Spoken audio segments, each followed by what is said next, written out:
Alrighty, so I'm going to be presenting kind of in a more general sense on the modernist movement, kind of connected to Kurt's topic.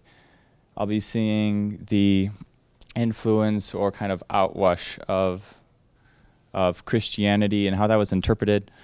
This is through looking at kind of how and focusing especially on the technology of modernism. I'll be saying that by looking at the modernist art and literature, how the expansion of a new horizon, of a bigger outlook in the world, actually limited or limits one's perspective and direction to God, so that it actually can distract us from our purpose of discovery, or in a way make us God ourselves. So I titled this "To Seek a Newer World, the Technology of Modernism and Its Limits." And I will be starting with, we're looking at High Flight. This is a famous poem by John McGee. He was actually a pilot himself. And this poem is about the sky, and the sky is just always been a big hot topic for poets because of its eternity and its magnitude. But this is the first time that the sky was ever investigated from an airplane. And so, although what one might expect, it still sounds very romantic. So like his flight into space isn't there to like banish any daydreams we might have about it. He says like lines like, "Sunward I've climbed and joined the tumbling mirth of sun-split clouds." You can see that the poet's excited about what's going on, and that something that would be impossible is actually now possible. He says that he's done 100 things you have not dreamed of. So, and one thing is too that McGee never really mentions the airplane he's flying on except by calling it a craft, or like his wings. So in a sense, he's become some sort of Icarus that can transcend the mortal space into the unknown.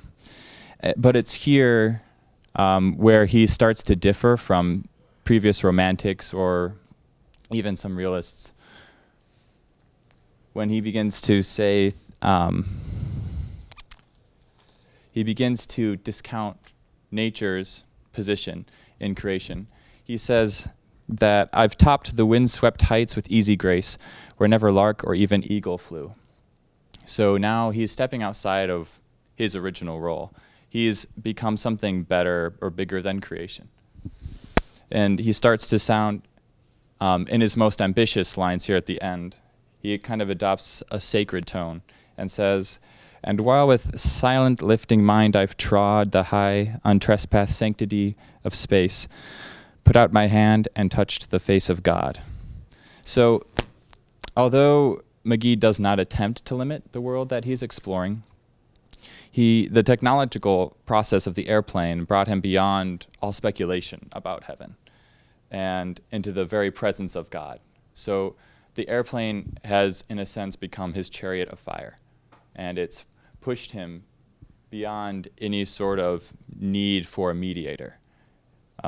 When in the Bible we have the narrative of Enoch, who walked with God, and because of his relationship with God was brought into heaven. In this case, Enoch didn't need a relationship. We almost have the sense that he doesn't know who God is. But because of his airplane, he gets right there from his own invention, from his own progression in the modernist movement or whatnot, that gets him to a place of high authority and discovery without even really caring about it.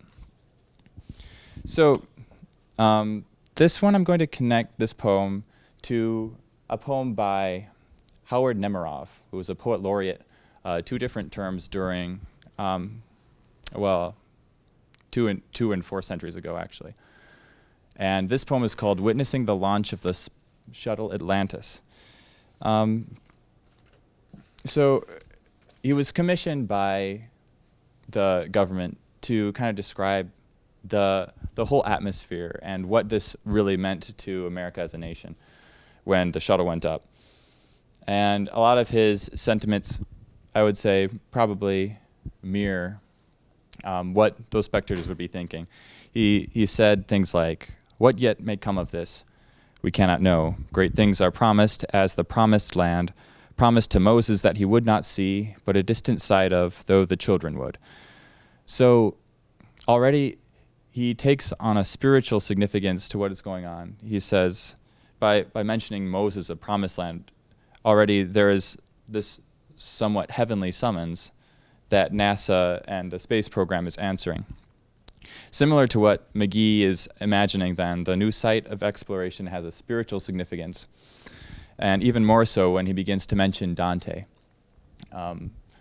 who wrote the Inferno, so talking about man's progression toward God in a very systematic way. So Nemerov says about him, it was indeed impressive when he says it was similar to Dante, and he says it was indeed impressive as if hell itself opened to send its emissary in search of heaven or the unpeopled world. So not only is this a spiritual quest, but it's a desperate one. Without the space shuttle, we would be locked in hell. With the space shuttle, we have a chance to shoot out of this dark place into something new. So he leaves us with a kind of unsettling wonder then, is there hope for humanity? He says, thankfully, unlike Dante, who did the voyage in the mind, alone with no more nor heavier machinery than the ghost of a girl giving him guidance,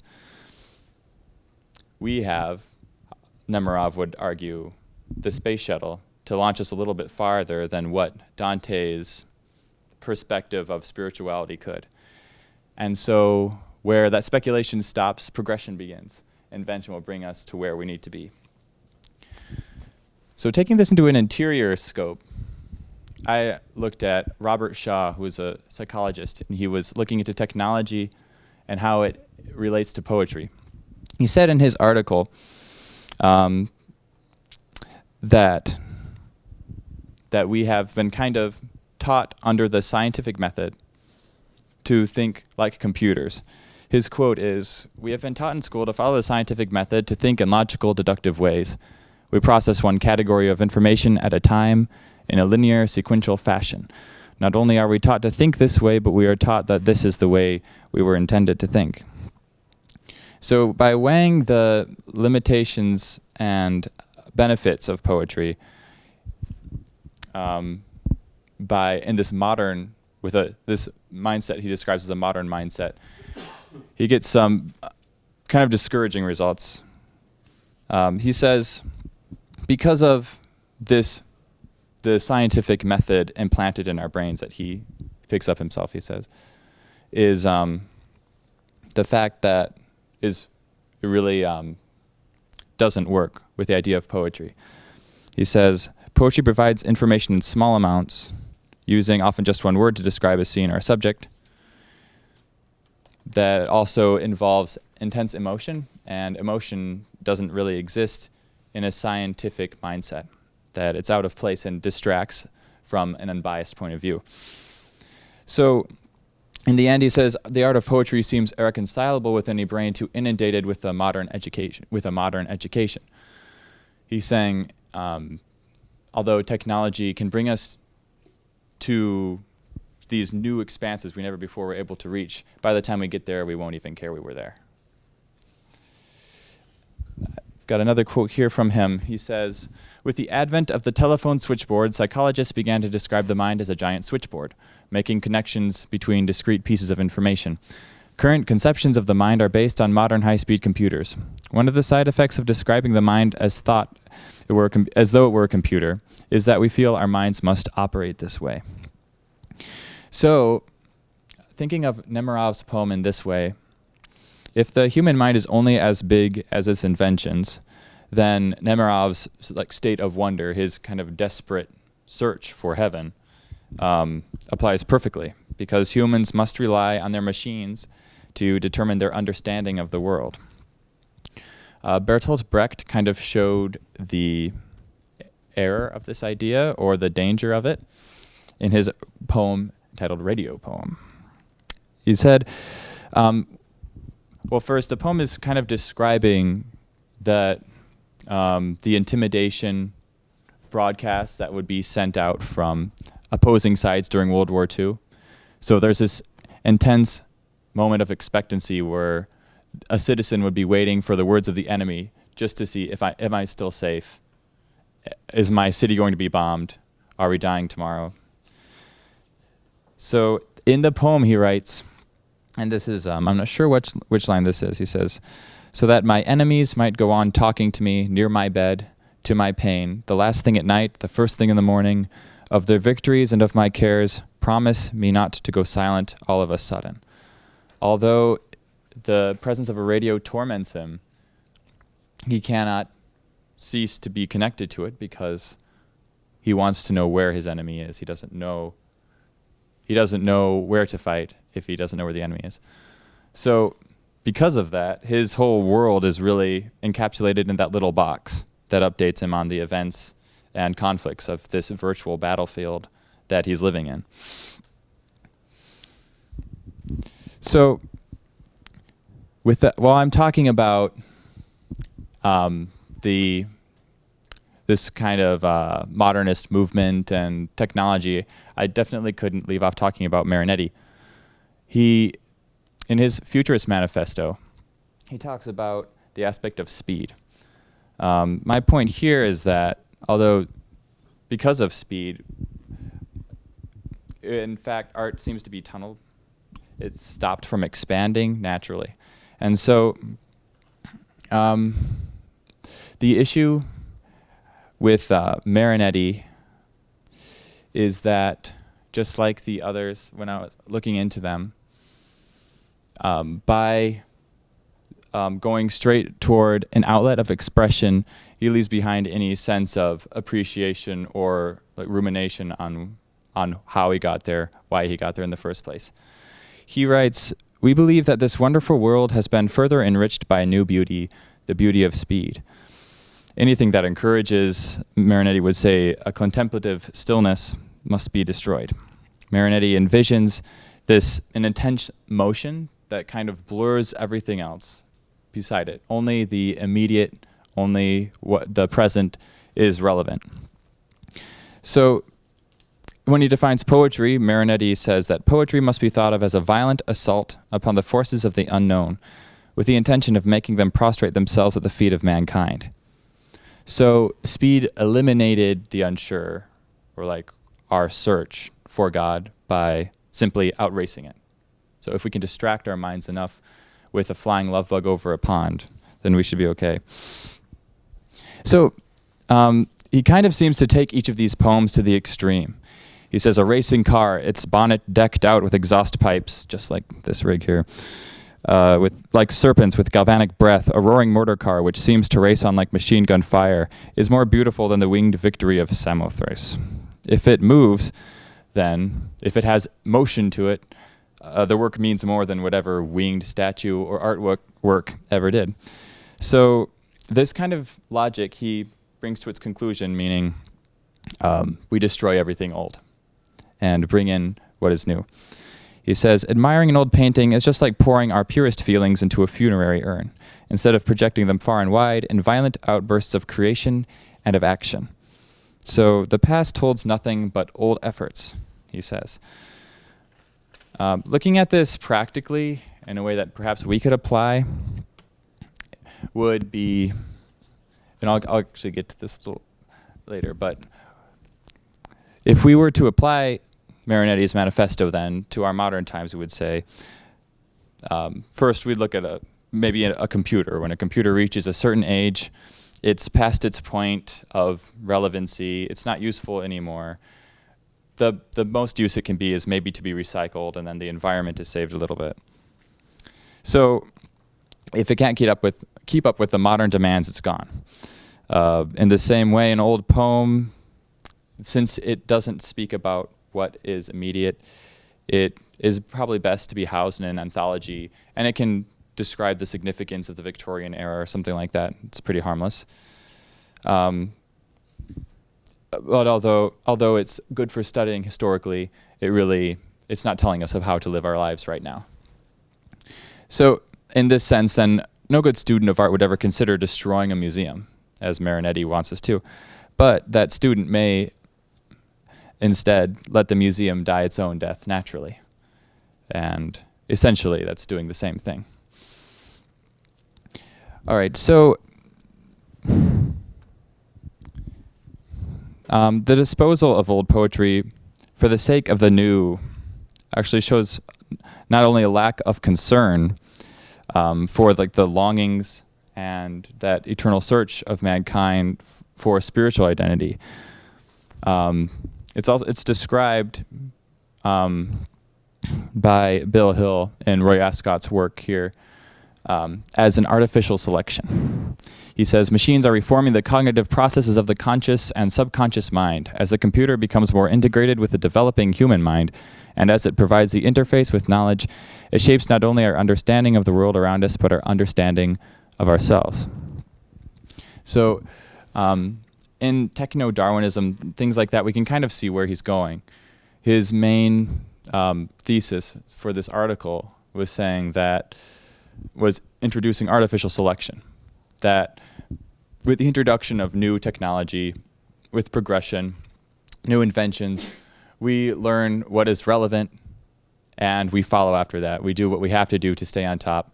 And anything that falls away is essential to just our survival. Looking kind of at art and technology in a Darwinistic perspective. He says, as our species seeks to survive, it adapts to its environment. It clings to the qualities suited best for survival. But at what point do we give up what makes us human? At what point does our fusion with technology displace us? So the threads of this loss of humanness and this mind-numbing influence, having to discard something inside of us to get to something outside of us that will keep us in the mix of human life, also ties in to Nemirov's and McGee's poems, in that instead of actually completing that search, instead of relying on what we can discern ourselves, we get into the airplane or the space shuttle that will take us out of hell into a heaven of discovery. So returning back to Brecht's radio poem, Hill's theory of artificial selection really finds its basis here. Without the radio, the narrator would never know what the enemy was up to and what movement might be necessary on his end. The excess of information is perfect for the radio to manipulate its consumer easily. It satisfies so many needs of the consumer that if the technology were ever to leave, the citizen awaiting news from the enemy would be helpless. It's that impulse of immediacy that Marinetti describes in his manifesto. So before I conclude, I want to mention one poem that was written in an opposite style.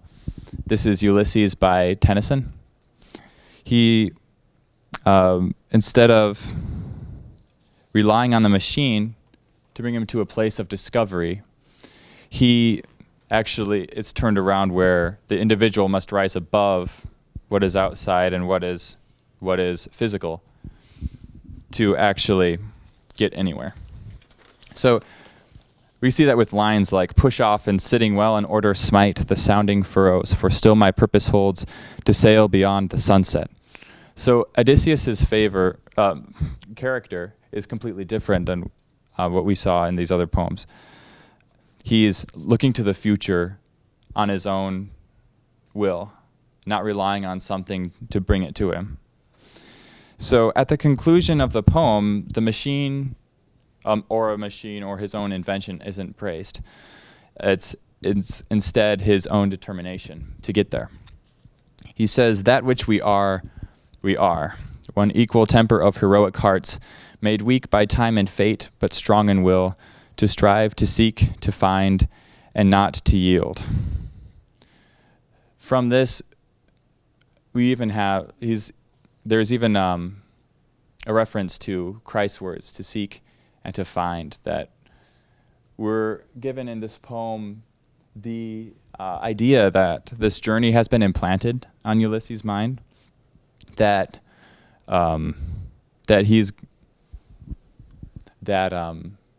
instilled in him.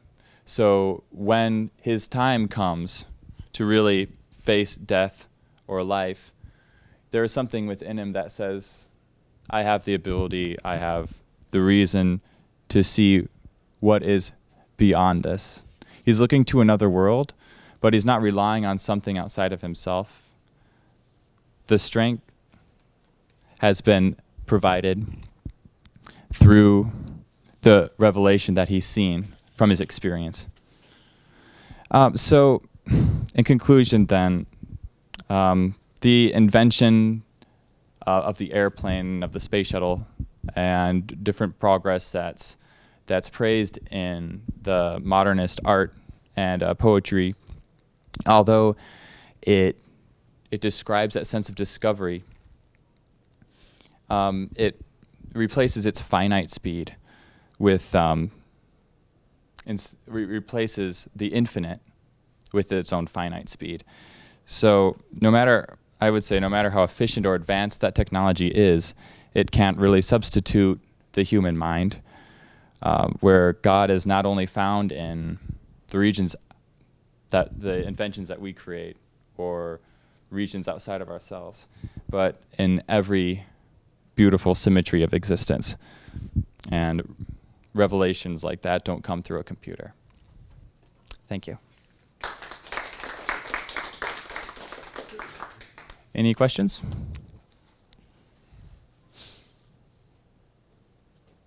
Mm-hmm. It strikes me as interesting that with the three presentations, we began with Ulysses and we ended with Ulysses, although two very different versions of that. But it also seems interesting, and I'm referring to the Ascot quote that you mentioned there, Tom, which Mm-hmm. is, at what point do we give up what is human? It seems like in Kurt's presentation, he's looking at what point do we give up what is sacred to a certain extent. In Brooks' presentation, almost at what point do we give up what is heroic? And that. And I think one of the questions that comes up, I guess collectively from all three of these ones, is